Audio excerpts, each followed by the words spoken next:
proses menyusui itu sangat penting untuk terjadinya ikatan batin antara ibu dan bayi. Dukungan keluarga, dukungan suami, dukungan keluarga itu penting banget. Iya, jika dirangkul, suami ikut dalam proses menyusui, suami, keluarga itu ibu itu akan happy.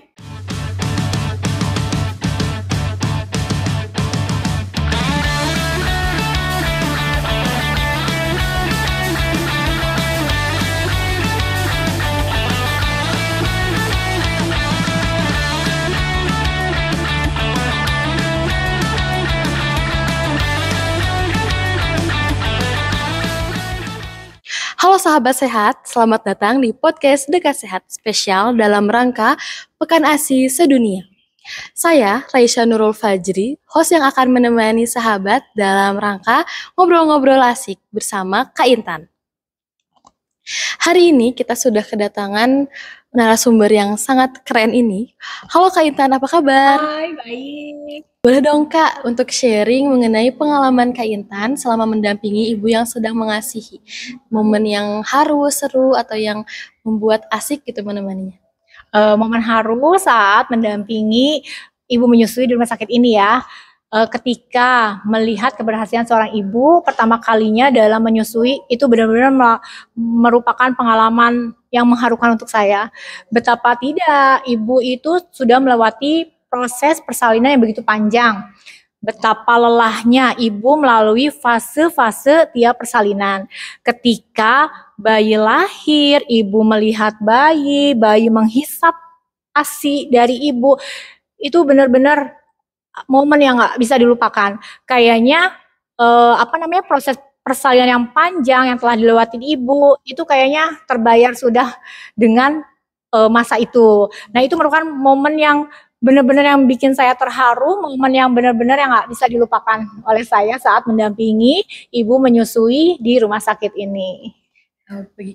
Baik Kak, jadi banyak sekali nih ya pengalaman Kak Intan itu dalam mendampingi ibu yang sedang mengasihi dari momen melahirkan hingga mengasihinya ya Kak ya. Nah sekarang kita ke topik utama nih Kak, boleh dong jelasin apa sih isi kandungan ajaib yang ada di ASI itu Kak?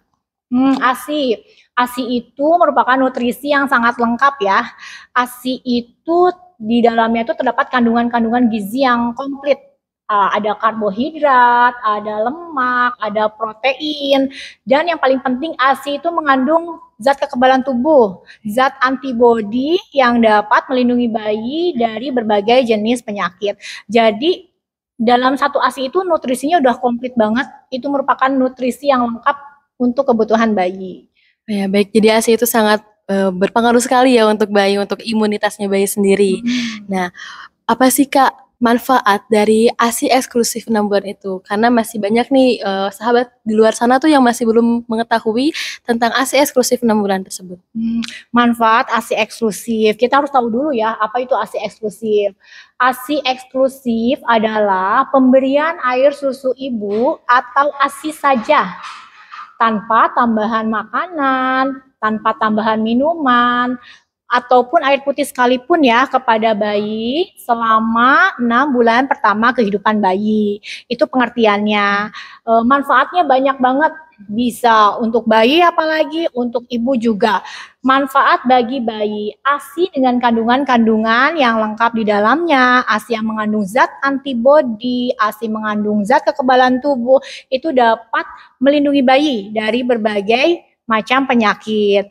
Nah, kandungan zat gizi di ASI juga nih, karena saking lengkapnya, ASI itu dapat membantu perkembangan otak bayi. Nanti bayi akan mengalami tumbuh kembang yang optimal sampai masa yang akan datang, baik dari segi fisik, dari segi kognitifnya, maupun dari segi kesehatannya. Nah, selain untuk bayi, ASI juga banyak loh manfaatnya untuk ibu. Oh gitu ya Kak ya? Manfaat untuk ibu, nih, proses menyusui itu dapat mengurangi resiko kanker payudara. Iya, berpengaruh ya Kak? Betul banget, karena saat proses menyusui ada hormon yang berkurang, itu namanya estrogen. Sedangkan hormon tersebut adalah hormon yang berperan aktif dalam pertumbuhan sel-sel kanker payudara. Nah, penelitian banyak yang menyatakan jika semakin lama kita melakukan periode menyusui, itu akan menurunkan lebih tinggi tingkat kejadian resiko kanker payudara. Ya, menyusui langsung ya nih. Proses persalinan, pada saat selesai proses persalinan, ibu menyusui, itu juga sangat bermanfaat bagi ibu untuk mempercepat proses penyembuhan pada pasca persalinan. Saat menyusui ini, ada hormon yang dikeluarkan oleh ibu. Ada hormon yang dikeluarkan oleh tubuh ibu, namanya hormon oksitosin. Hormon ini berperan aktif terhadap kontraksi rahim. Berpengaruh juga ya? Ya, jadi oksitosin ini dihasilkan alami saat proses menyusui. Jika kontraksi rahimnya terjadi, maka rahim akan kembali ke ukuran semula lebih cepat. Nah, hal ini akan menurunkan resiko terjadinya perdarahan pasca persalinan. Yang paling penting ini nih, proses menyusui itu sangat penting untuk terjadinya ikatan batin antara ibu dan bayi.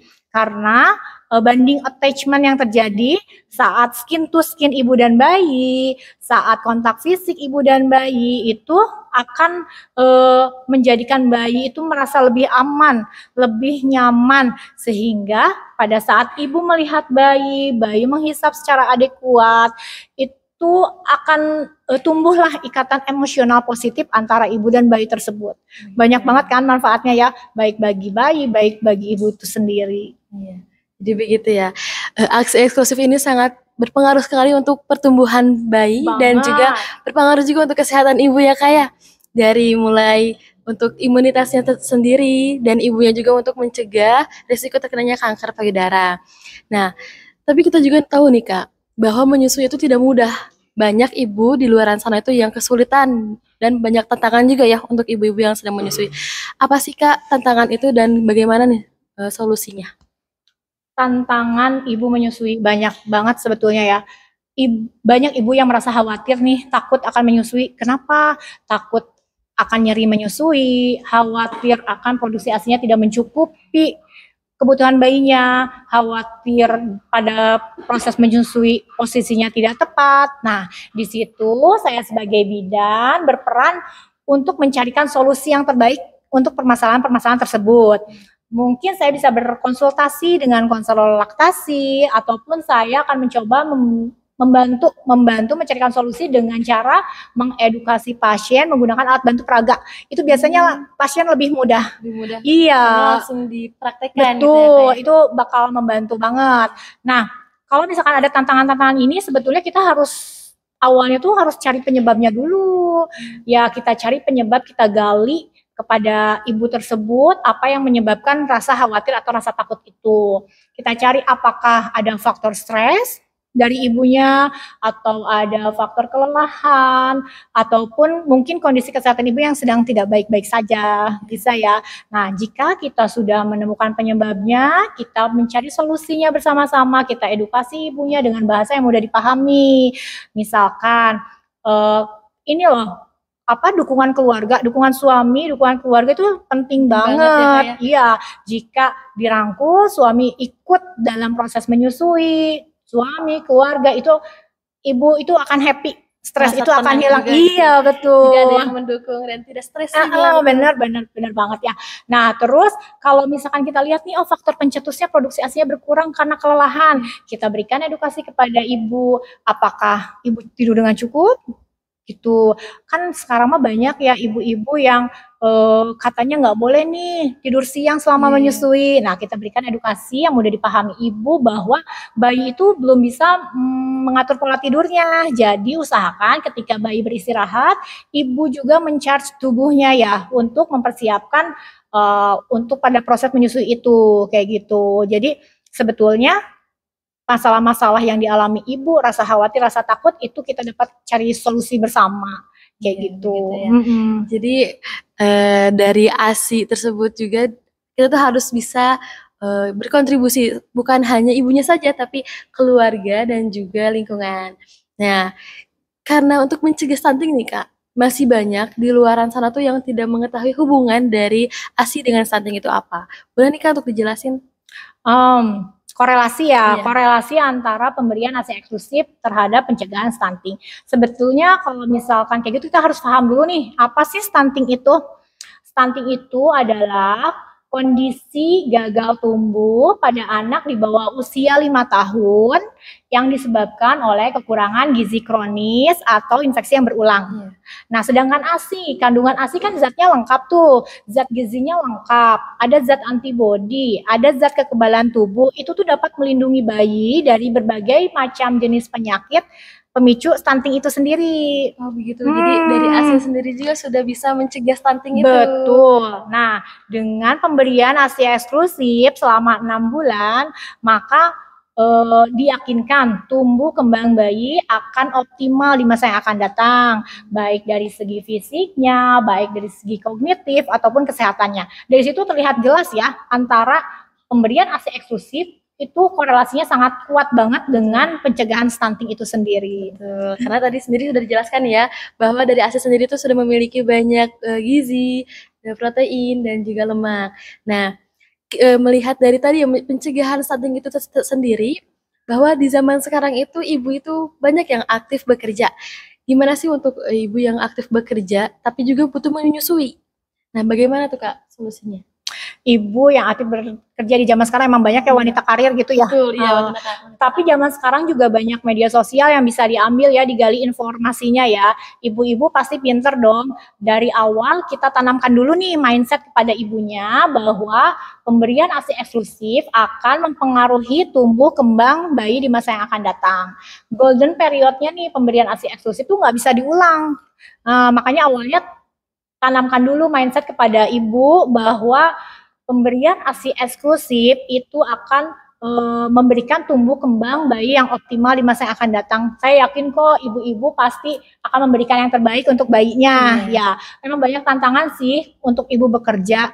Misalkan keterbatasan fasilitas, keterbatasan tempat yang bersih dan aman untuk memompa ASI ya.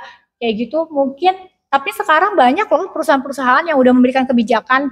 Jadi perusahaan memang menyediakan tempat khusus untuk melakukan pompa ASI. Jadi ibu-ibu yang bekerja nggak usah khawatir. Mereka itu dapat jika ketemu bayinya kontak langsung, ketemu di rumah, itu harus diberikan secara DBF ya. Iya, langsung gitu ya. Iya, langsung. Kenapa? Karena dengan perlekatan, penghisapan langsung dari bayi itu akan lebih melancarkan produksi ASINya, lebih meningkatkan produksi ASINya. Tapi ketika ibu bekerja, ya mungkin solusinya adalah menggunakan ASI perah. Jadi ibu harus pinter-pinter nih, kan ada keterbatasan waktu ya, bisa memilih kapan sih saya harus memompa ASI, kapan sih saya harus memberikan langsung DBF. Nah, itu keterbatasan itu bisa diatasi dengan mindset ibu bahwa ASI itu penting. Ibu-ibu dapat mencari informasi kok, banyak sekarang mah media sosial atau dari sharing antar teman ya, mengenai informasi bagaimana proses ASI perah, bagaimana proses cara penyimpanannya, bagaimana proses cara pemberiannya. Ibu-ibu pintar sekarang, zaman sekarang ya. Nah, sekarang tuh mempermudah ya kayak dari sosial media untuk membantu ibu pekerja juga. Tidak hanya harus langsung, tapi bisa juga menggunakan ASI perah gitu. Nah, karena ini mengenai ASI nih, bagaimana sih? Boleh nih Kak, pesan untuk semua ibu yang sedang menyusui di Pekan ASI Sedunia, menurut Kak Intan, selaku bidan di RSUD Kota Bandung. Dengan memberikan ASI eksklusif selama 6 bulan itu akan memberikan tumbuh kembang bayi secara optimal di masa yang akan datang, baik dari segi fisik, dari segi kognitif maupun kesehatannya. Makanya ayo kita dukung ibu mengasihi selama 6 bulan. Dukungan keluarga, dukungan suami itu sangat penting sekali dalam proses menyusui agar berjalan dengan lancar. Wah, luar biasa banget nih Kak. Kita hari ini sudah ngobrol-ngobrol tentang manfaat ASI, pentingnya ASI eksklusif selama 6 bulan, dan juga pencegahan stunting. Nah, untuk pendengar di luar sana, ayo kita dukung ibu menyusui. Bukan cuma tugas ibu, tapi juga suami, keluarga, dan lingkungan. Terima kasih untuk para pendengar podcast Dekat Sehat hari ini. Terima kasih juga kepada Kak Intan selaku narasumber. Nah, sampai jumpa di episode berikutnya. Tetap sehat dan jangan lupa ASI untuk cegah stunting.